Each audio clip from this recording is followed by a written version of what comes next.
La escritura nos continúa en 2 de Pedro capítulo 2, comenzando con el versículo 4. Voy a retroceder un poquito porque dice que los falsos maestros, falsos profetas, es necesario que entendamos todo del juicio que se acumula sobre la persona que toma la Sagrada Escritura y la tuerce. Porque versículo 4, porque si no perdonó a los ángeles, versículo 5, si no perdonó al mundo antiguo, y versículo 7, 8 y 9 nos habla de Sodoma y Gomorra.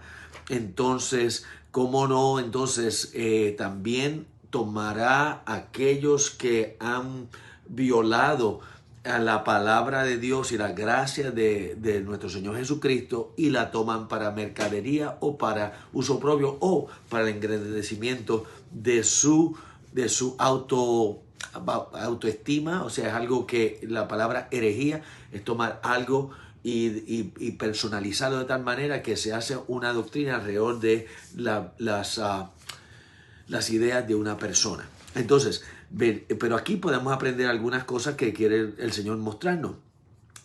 Lot vivía en medio de una generación perversa, Sodoma y Gomorra, pero él, dice la palabra, que él se abrumaba y tenía agonía al ver lo que estaba pasando alrededor de él. Asimismo, nosotros debemos de también sentirnos abrumados de la maldad que nos rodea en medio del mundo en que vivimos y tomar el ejemplo de Lot. Lot, pues desgraciadamente, él se buscó el estar donde estaba, ¿ok? Nosotros no nos buscamos esto, nosotros nacimos aquí, vinimos aquí y vemos que el mundo se está tornando al revés. Pero entonces la palabra nos dice que Lot lo que hizo es que él todos los días, dice la palabra, que él moraba entre ellos, afligía cada día su alma justa, viendo y oyendo los hechos inicuos de ellos. Entonces, asimismo nosotros tenemos que en oración e intercesión, tal y como nos dice en 1 de Timoteo, nosotros estar en oración por aquellos que están en eminencia sobre nosotros para que vivamos justa y piadosamente en medio de una generación perversa. Nosotros no vamos a poder cambiar lo que está ocurriendo y ocurre en el mundo en que vivimos. Pero sí el Señor nos dice que nosotros estemos en oración a favor de ello. Porque a pesar de que no lo podemos cambiar, podemos aguantar el proceso de advenimiento de la totalidad de la maldad que vamos a ver va a ocurrir cuando el hombre de la maldad, el anticristo, sea manifestado al mundo. Y ese tiempo no ha ocurrido todavía. Estos son sombras solamente de lo que estamos pasando en este momento, porque en el momento que eso ocurrirá, según de Timoteo capítulo 2 nos habla que será cuando la iglesia sea tomada. Entonces el hombre de maldad se manifestará en toda su totalidad. Mientras tanto, nosotros, tú y yo, tenemos que estar en intercesión. Y nosotros también tenemos que estar en acción. Nosotros, siendo aquellos que buscamos rescatar a los que se pierden, nosotros buscar guardar a los que han sido salvos, porque habiendo sido salvos podemos tornarnos atrás. Por lo tanto, tenemos que discipular, mentorear, cuidar y guardar para que no se pierdan una vez habiendo sido encontrados. La palabra nos dice que el Señor sabe librar, versículo 9, de toda tentación a los piadosos. Nosotros tenemos que entender que Dios nos tiene en el hueco de su mano. Y si nosotros nos mantenemos en Él, Él nos cuidará y guardará de toda tentación y nos librará de todo mal.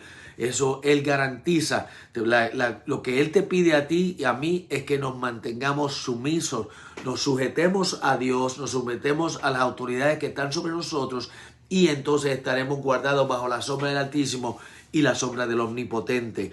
Dice la palabra, porque hay cristianos que andan, versículo 9, injustamente, o sea que habiendo sido justificados por la sangre del Señor Jesucristo, regresan a la injusticia. Dice la palabra que serán castigados en el día del juicio.